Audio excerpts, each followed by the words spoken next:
viewers, my name is Kiss and welcome back to KTV Network. Today I am reacting to Mass Effect 3 ending was rewritten at the last minute. This is the original ending concept. I know a lot of people lost their shit on on this ending. And I would argue, that it's a way to bring him back. Not everything can have a happy ending, but I guess the way with the way that Mass Effect 2 started and everyone being disbanded, I guess not a lot of people are happy with the Mass Effect history. Hello, why are you zooming into my girl?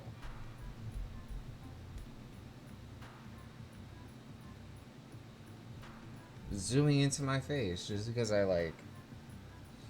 Alright, but let's see what the original script is. Let's see what Big Dan Gaming has for us. Let's watch.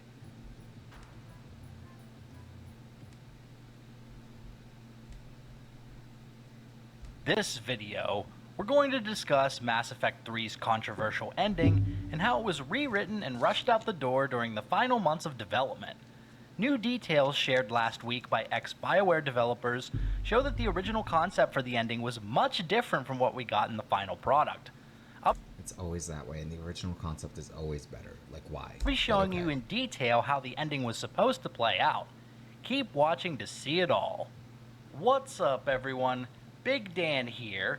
Before we begin, I wanted to let you know that I recently launched channel memberships. This is for those of you who love my videos and want to go the extra mile to show your support. For more information on what you get and how to join, go to the link in the description or in the pinned comment. Without further ado, let's dive right in. On October 21st, a YouTube channel called People Make Games released a 30-minute documentary about the development of Mass Effect 3. The video includes interviews from 9 ex-BioWare developers who worked on the game, and it sheds some new light on the ending. I will link the documentary in the description, and I highly recommend it if you haven't seen it yet. But today, I just wanted to focus on the new details shared about the endings, because apparently the version that we got in the final product was very different from what was originally planned. Originally there was no Star Child, no destruction of the mass relays, no overlap of cutscene designs, and no color-coded endings. According to animation director Dave Wilkinson, things played out quite differently on the Citadel. Once Shepard beamed up to the top of the station, instead of meeting the Star Child, the commander would plug into a virtual world and meet the god of the Reapers, dubbed the Reaper Queen. During this conversation, the Queen would basically explain that the current cycle of the Reapers harvesting all organic life was completely unsustainable, and that the Reapers would need to evolve if civilization was going to move forward. Unfortunately, due to the constraints of their AI programming and limitations, the Reapers were incapable of evolving on their own.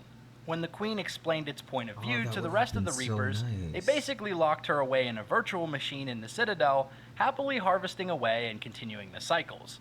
But since Shepard has now found the Reaper Queen, the commander has the opportunity to evolve everything. At this point, the player would be presented with the final choice of the game. There was a Paragon choice, a Renegade choice, and then a third option. In the Paragon ending, Shepard would kick out the Queen and install Shepard.exe as the new King of the Reapers. The commander would take control of those feisty AI tanks and use them as a force for good. In the Renegade ending, Shepard would flip a bird to the Reaper Queen, unplug from the virtual machine, and start trashing the Citadel in an attempt to destroy it. In the process, the Citadel would detonate, with the explosion wiping out Earth, but destroying the Reapers in the process. The cost of victory was high, but organic civilization would survive. And the third option was basically the synthesis ending, merging all organic and synthetic life. While these choices are basically the same ones we got in the end, control, destroy, and synthesis, how they're presented is quite different. There's no Star Child, and the Paragon and Renegade moralities actually coincide with the endings. And there's no color coding of the endings either. In fact, the infamous red, green, blue color swap for the different endings was taken from an early storyboard developed by Patrick Wilkinson. And the only reason he put colors on them during the concept stage was to visually distinguish them. So you had blue for the Paragon ending, red for the Renegade, and then green as a random color for synthesis. But this wasn't actually supposed to be in the game. In fact, several developers expressed how shocked they were when they saw the color-swapped endings. For instance, Zachariah Scott said, "The main scenes that got the backlash are the ones that are color swapped, right? We didn't know they were going to do that. There was originally a version which was very different on every level. This is where you really see how rushed BioWare was to finish this game.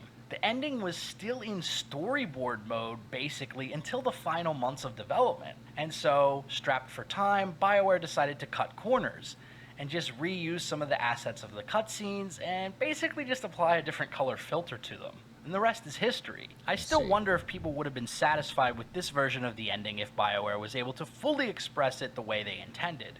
I still think many of us would have been disappointed, because a big question mark with these endings is, does Shepard die at the end? The commander would probably die in the Renegade ending where the Citadel explodes, especially if that explosion was strong enough to destroy planet Earth.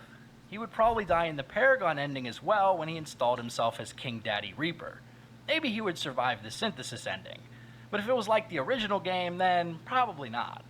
I've talked about this before, but this is very... I mean, but we've seen the trailer. We've seen the trailer teaser of Shepard breathing, so it's safe to say he's alive. Very different from the tone of the first two games.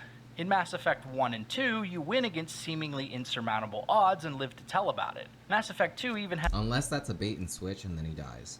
Like, those are his last breath. But they wouldn't do that. They wouldn't do that. Especially not when the company itself, BioWare, is in shambles. They're not going to do that. No way. Like an alpha Chad after defeat, live to tell about it. Mass Effect 2 even has that badass scene where you stroll through the Normandy like an alpha Chad after defeating the Collectors. But in Mass Effect 3 you just die, and everyone's sad. It just sucks. Now I know what some of you are saying right now, but Dan, Shepard survives in the 4000 EMS destroy ending. Yeah, I know. It's not satisfying though. What did I just say? You just get a brief scene of him taking a breath that was basically thrown in as an Easter egg or an afterthought. It's not satisfying at all. You don't actually see the commander interacting with the crew in any way or having some kind of resolution. Another thing that was interesting about this documentary was the way that BioWare handled fan backlash internally and the toll this backlash took on the developers. Particularly the decision to create and release the extended cut version of Mass Effect 3's endings led to a lot of crunch, which makes sense, but isn't something I've seen talked about a lot. Developers spent months crunching long hours to get Mass Effect 3 ready for release, and how were they rewarded for all of this hard work? By getting forced to crunch again for several more months to create the extended cut DLC. Yeah, I know you've been working long hours just to get Mass Effect 3 ready and done, but I'm going to need you to come in on Saturday and Sunday because we got to get these new endings put out. So if you could come in on the weekend, that would be great. BioWare experienced a lot of staff turnover during these years, and it's not hard to imagine why. Dragon Age 2, Mass Effect 3, and Dragon Age Inquisition all had brutally short development cycles, leading to an overworked and stressed out workforce. There was this really interesting part in the documentary where one of the devs was talking about the toll that Mass Effect 3 took on the rest of the team. And initially he was kind of positive, saying that everybody was pretty good, but things kind of changed as he continued to talk. Check this out. And how much we crunched, but like, we were good. I remember us being pretty okay, but like within a year, everybody was in, like, and then, well, within 2 years, once we got into Dragon Age Inquisition by a year, everybody was fried. Everybody was completely destroyed. Morale was incredibly low. I joined Dragon Age.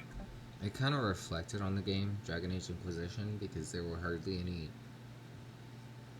I feel like the heart of Dragon Age was kind of taken out a bit, because there was hardly any humor. Like, at least with Dragon Age 2, you could tell that they had fun making it, even though it was kind of underdeveloped. They had fun making it, and it didn't take itself too seriously, even though it was still bloody. Yeah. So it kind of reflects on it. I mean, it was aesthetically pleasing and beautiful for a PS3 game, you know? But you can tell. Inquisition, and I stayed for a year, and that whole year was me, like, fighting for upper management to just, like, listen to how stressed out everybody was. And so I don't normally attribute much of that to Mass Effect, but it is safe to say that, like, around that time, a lot of people were starting therapy. So check out the People Make Games documentary about Mass Effect 3 if you haven't already done so. I'll put a link in the description. That's not. So yeah, I mainly just wanted to cover That's this not because good. there were some new details shared about Mass Effect 3's endings, and I thought it was pretty interesting. If you liked this video, be sure to subscribe to Big Dan Gaming for more Mass Effect and RPG. Yes, Big Dan. Good content, good work.